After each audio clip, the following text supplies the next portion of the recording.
Buenos días. El avance de esta semana consiste en, hicimos una revisión de los escenarios y las topologías y logramos ya hacer un primer planteamiento teórico de en qué podría consistir las diferencias que podríamos lograr con la propuesta, con el algoritmo que se quiere validar a través de diferentes escenarios y diferentes diseños de laboratorios o diseños de experimentos para lograr obtener resultados y a partir de ahí poder generalizar algunas conclusiones, o al menos a priori hacer algunas conclusiones que puedan permitir si el camino que se está tomando o el análisis que se está haciendo va por buen camino. Habíamos presentado primero las topologías que consistían en una malla completa como el paso intermedio, una malla irregular y luego una malla en anillo. Pero hemos cambiado la malla irregular debido a que, como se había planteado originalmente, nos está arrojando los mismos resultados que la malla completa. Es decir, nos establecen caminos que van a ser redundantes y pues no termina siendo un escenario intrínsecamente diferente al de la malla completa. Por ende, he practicado con este otro análisis, con este otro escenario, con este otro diseño, para ver que podamos provocar resultados diferentes. Entonces, dado estos escenarios, también establecí que debemos identificar un patrón de pruebas que permita que, independiente del escenario, nosotros podamos tener un mismo material de referencia para poder hacer la proyección de resultados y luego la generación de resultados, ¿verdad? Porque vamos a plantear primero un análisis cuantitativo, ¿verdad? Un enfoque de proyección a través de los modelos teóricos y luego vamos a hacer un contraste una vez que tengamos los diferentes escenarios definidos, es decir, las topologías, el patrón de pruebas, el proceso de ejecución del experimento para que podamos hacer un cookbook, que es lo que estoy haciendo, replicable y que pueda ser validado por cualquier otro participante y que entonces los resultados no dependan de mis apreciaciones, sino de un modelo científico replicable. ¿De acuerdo? Entonces, este sería el primer elemento. Con él hicimos este primer análisis teórico, ¿verdad? Que se basa en establecer no solamente en el escenario per se, que es que cada protocolo de enrutamiento dinámico elige una ruta. Resulta que sí podemos establecer que hay funcionamientos de protocolos de enrutamiento dinámico que establecen varias rutas. El primer caso que estoy planteando es OSPF, que si tenemos un equal cost path, él va a hacer balanceo de carga. Entonces, en el primer escenario se presta precisamente para que nosotros podamos provocar lo que es su funcionamiento tal cual, como es el de OSPF, o sea, no estamos provocando que haya una segunda ruta o que haya un balanceo de ruta, sino que así funcionaría cuando se encuentran en un escenario de este tipo y entonces él va a utilizar más de una ruta. Nuestro eh, preámbulo previo a la generación de la hipótesis es que si nosotros tuviéramos más caminos, sería mejor que tener el máximo camino, los máximos caminos óptimos, ¿verdad? Siempre tener uno más podría ser más ventajoso o más rápido o en términos, eso es lo que vamos a validar, en términos de qué vamos a poderlo definir, si va a ser en tiempo, si va a ser en calidad, ¿de acuerdo? ¿Cómo vamos a definir el éxito del proyecto? ¿Verdad? Eso es lo que estamos construyendo. Entonces, OSPF generaría un balanceo de carga en una topología, por ejemplo, de este tipo, donde encuentra que los costos, que son una función inversa del ancho de banda, y por eso generé también, como parte de este entregable, este otro material, ¿verdad? Donde nosotros acá podemos ir definiendo cuál va a ser el costo de cada una de las rutas, ¿verdad? Entonces, si nosotros determinamos, por ejemplo, el máximo que podría haber acá serían hasta 5 rutas. Perdón, son 6 rutas. Entonces, si nosotros tenemos acá hasta 6 rutas, yo podría llegar a producir este sería el costo, ¿verdad? Un costo de de 6, ¿verdad? Claro, eh, para el protocolo OSPF, la mejor ruta se define como aquel que tiene el menor costo, basado en esta formulación, ¿verdad? Entonces nosotros lo que estamos haciendo acá es solamente replicando ese cálculo para poder entonces hacer el análisis teórico basado en cómo se establece el funcionamiento. El siguiente paso sería replicarlo en un, digamos, en un marco mucho más fácil de implementar, que sería, por ejemplo, el Packet Tracer, y luego, una vez que determinemos que esto se valida, al menos en el funcionamiento tradicional, entonces es donde empezamos a diseñar cómo lo vamos a contrastar este funcionamiento contra el propuesto que nosotros vamos a hacer. Para eso vamos a ocupar hacer no solamente el modelo patrón, el patrón de referencia, sino también el dispositivo patrón, el que mejor pueda modelar en términos prácticos, ¿verdad? Que va a ser en un entorno emulado, va a ser sobre mi computadora y que pueda soportar esta cantidad de dispositivos emulados dentro de mi computadora. Entonces, basado en eso, ya tenemos que el costo, ese sería el mejor costo. Hay dos rutas que cumplen con ese costo, ¿verdad? Ahí ya están definidas que son la ruta R1, R2 y también la ruta R4 y R5. Y en base a eso, entonces, hicimos una proyección de cómo sería si nosotros tenemos ese archivo patrón, ese patrón de referencia que sería de 1 GB, pues entonces nosotros lo estaríamos, perdón, de 100 megas, ¿cómo lo estaríamos repartiendo?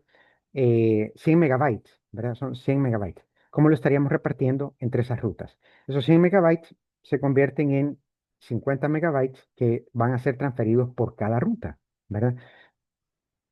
Eso significa que son 400 megabits los que se van a transferir por cada ruta. Cada ruta comparte que son recursos independientes, son totalmente diversas y no comparten ningún recurso entre ellos. Por ende, teóricamente nosotros podríamos decir que basta con analizar lo que va a ocurrir en una de las rutas para poder, digamos que, proyectar que va a ser exactamente lo mismo en la otra ruta. Y como son recursos independientes, también podemos afirmar que entonces no es un tiempo secuencial entre una ruta y la otra para poder generar esa transferencia, sino que ambas rutas podrán ser utilizadas de forma simultánea. Entonces, ¿cuánto sería el tiempo que podríamos esperar para poder hacer la transferencia de esos 400 megabytes? Como tenemos unas interfaces que todas, en todo su recorrido, son exactamente lo mismo, estamos diciendo que en cada salto hay una capacidad que tenemos en este momento de 1 gigabit, ¿verdad? 1 gigabit por segundo. Por ende, son 1000 megabits por segundo lo que estamos transitando en cada ruta.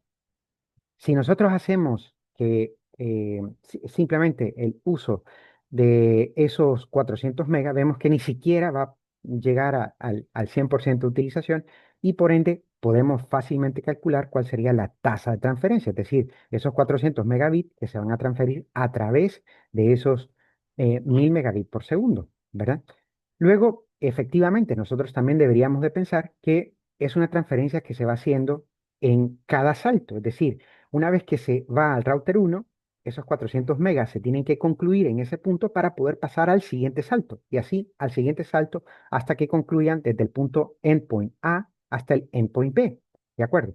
Ahora, es también, digamos, para el cálculo teórico que nosotros podamos poner un delta o un delay, un retraso, que es parte de todo lo que nosotros conocemos que ocurre dentro del Internet, que por ejemplo es todo el proceso de encapsulamiento, desencapsulamiento, todo el proceso de todo lo que conlleva el procesamiento de paquetes, el encolamiento de paquetes, la transmisión, es decir, el paso de una interfase a otra interfase, eso implica un delay. Por ende, nosotros estamos generalizando un delay por cada salto de 10 microsegundos. ¿Esto en qué se basa también? Nosotros lo podemos encontrar, ¿verdad? En la documentación que tenemos de lo que conlleva el delay o el retraso per se en cada interfase que está documentado para EIGRP, por ejemplo, que en interfaces de 1 gigabit son 10 microsegundos los que nosotros tenemos asociados a ese paso. Eso fue lo que también adicionamos como el tiempo que va a ir en cada salto, ¿no? Por ende, para verlo de forma más gráfica, generalizamos esta gráfica, ¿verdad? Para tratar de conservar también no solamente la misma escala, sino que un sentido más gráfico de cuál es el, el- el proceso que va a conllevar esa transferencia. Por ende, aquí estamos analizando nada más el tránsito entre R1 y R2, desde el endpoint A hasta el endpoint B, ¿de acuerdo? Por ende, a ese tiempo le llamamos T sub 0, ¿verdad? Y como resulta que son los mismos tiempos que van a ocurrir, porque es el mismo dispositivo, son recursos independientes, el mismo tipo de interfaz, etcétera, y se cumple que todas las demás condiciones, como hemos dicho, ceteris paribus, no se van a estar modificando, entonces podríamos decir que ese tiempo es exactamente el mismo para cada uno. Por ende, esos 400 megas transitan del endpoint A al router uno. Luego, esos 400 megas se tienen que transferir hasta el R2 y luego, finalmente, esos 400 megas se tienen que transferir al endpoint B. Por ende, esta sería la proyección de tiempo de forma más gráfica que podríamos nosotros decir. Ahora, ¿qué es nuestra propuesta? Nuestra propuesta es que eh, a ese escenario nosotros vamos a agregar un enlace adicional, ¿verdad? Ese enlace adicional cumple con algunos elementos que podríamos decir lo hacen diverso, ¿verdad? Y que podríamos pensar que también ahora tenemos un nuevo camino para poder interfazar todo lo que va a pasar desde el endpoint A hasta el endpoint B. Efectivamente, el trazado en rojo es el que nosotros estamos definiendo como una nueva ruta que vamos a generar a través de este algoritmo multipath, donde vamos a definir que sea R4, R3 y R2. Como vemos, se comparte recursos en la transferencia entre el endpoint A al primer salto y se comparten recursos en el último salto, antes de llegar al endpoint B, también se comparten recursos. Por ende, en esta parte, podríamos decir que aquí la transferencia ya no es los 400 megas que nosotros estábamos proyectando al inicio, ¿no? En el escenario del OSPF con Equal Cost Path. Ahora estaríamos transfiriendo una cantidad diferente, una tasa que va a transitar entre el endpoint A y el primer salto y en el último salto hacia el endpoint B. De ahí sí se cumple que en en paso intermedio sigues diverso, entonces es totalmente independiente y sigue pues el mismo proceso que hemos proyectado teóricamente hasta este momento. Eh, Haciendo el análisis en base a costos, que este también lo vamos a proyectar en el multipath que estamos desarrollando, pero esta es la ecuación que nosotros tenemos, y aquí es donde vamos a calcular no solamente los costos, ¿verdad? Sino que también el reparto, la función de reparto que vamos a tener ahí, ¿ok? Bien, teóricamente, en base a las ecuaciones que nosotros ya habíamos propuesto,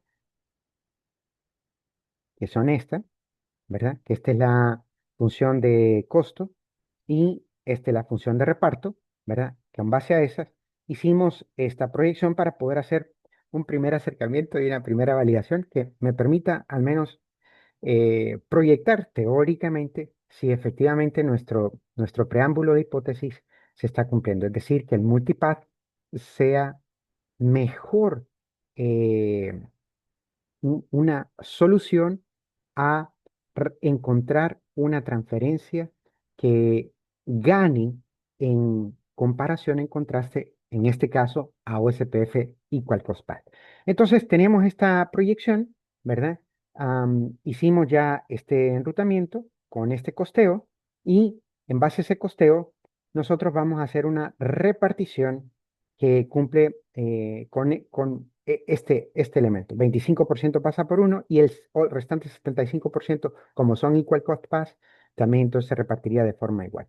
Entonces, en base a la función de reparto es ligeramente diferente, pero para propósitos de poder, digamos que redondearlos a elementos que nosotros podamos utilizar el mismo formato de la escala de la gráfica y que podamos entonces proyectarlo y comparar peras con peras, entonces vamos a dejar que ese 36% o ese 37,5% son 300 megabits, 300 megabits en cada uno de los enlaces que tienen igual costo y en el nuevo enlace vamos a transferir 200 megabits. Eso hace una repartición diferente, ¿verdad?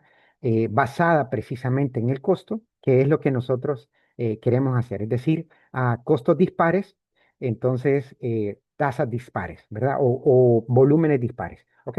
Entonces, basado en esa proyección, entonces nosotros podríamos decir que en el primer salto ya no se van a transferir, am, ya no se van a transferir 300 megas, sino que se van a transferir 300 megas más los 200 megas que se comparten en ese primer salto. En este caso sería en el salto que ocurre del endpoint A al AR4, por ejemplo, que sería el primer salto, ¿ok?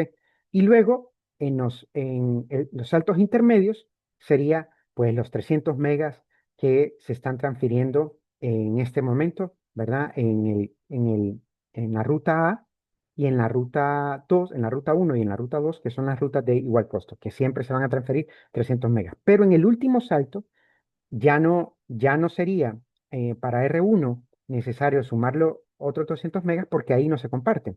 Él solo lo compartió al inicio. Lo mismo que en la otra ruta, solo lo comparte al final. Por ende, esos 500 megas solo afectan a un salto, dejando los otros dos saltos de las rutas de mejor costo con los 200 megas de transferencia. Eso es lo que nosotros proyectamos acá. En el primer salto nosotros estamos logrando hacer una transferencia de 500 megas, pero en los saltos posteriores solo hacemos una transferencia de 200 megas. ¿De acuerdo? Manteniendo constante el delay que ya habíamos establecido, que son esta curva que estamos representando acá, que, donde no hay transferencia de ninguna, sino que es simplemente procesamiento. Son ese delay intrínseco que va en la interfaz. Entonces, vea que en este primer momento nosotros podríamos decir que comparativamente es un mejor tiempo, ¿de acuerdo? Es un mejor tiempo, ¿ok? Y luego va el otro costo, ¿verdad? La otra ruta donde en cada salto, efectivamente, eran 200 megas en cada salto. Claro, si ya asumimos que el primer salto de los 500 megas fue la transferencia hacia el primer punto, entonces en la transferencia hacia ese punto realmente solo estamos proyectando los 200 megas que restaban para completar esa transferencia. Entonces, efectivamente, nosotros proyectamos esos 200 megas que se están transfiriendo entre cada salto hasta alcanzar el endpoint B y pues vemos que nuevamente, al menos teóricamente, no alcanza a excederse del tiempo que se había propuesto o se había encontrado para OSPF equal cost path. Por ende, esa sería la proyección con una ruta de malla completa, con ese escenario, donde OSPF intrínsecamente encuentra equal cost path. Ahora, ¿qué pasaría con EIGRP? EIGRP también puede encontrar más de un camino. EIGRP dentro de su algoritmo tiene el mecanismo de la varianza. Con la varianza nosotros podemos encontrar rutas subóptimas, ¿verdad? Y que permite que si la varianza, por ejemplo, es n, por cada n paquetes que nosotros enviemos por la ruta principal, un paquete se va a enviar por la ruta subóptima. Ese es el funcionamiento intrínseco del algoritmo. Por ende, primero logra múltiples caminos y logra un reparto n1 a n, ¿de acuerdo? Entonces, contra eso lo vamos a comparar a el multipath, porque nuevamente, si vencemos en estos escenarios donde hay muchos caminos, entonces, cuando solo se trate de un camino, es más lógico pensar, ¿verdad? Que efectivamente la solución sería un éxito, ¿no? El multipath sería un éxito. Si lo vencemos cuando ellos estén más fuertes, cuando ellos lo hagan de la manera, digamos, tradicional, entonces efectivamente la solución sería mejor solución. Ok, aquí fue donde hice varios cambios, ¿verdad? Porque primero habíamos proyectado y de hecho, acá lo tenemos, los diferentes escenarios que habíamos puesto. Déjenme ahora lo proyecto. Que efectivamente no era. am, oh, demonios. No era acá está, no era la forma, de hecho, este era el que originalmente habíamos planteado, ¿verdad? Este que está acá,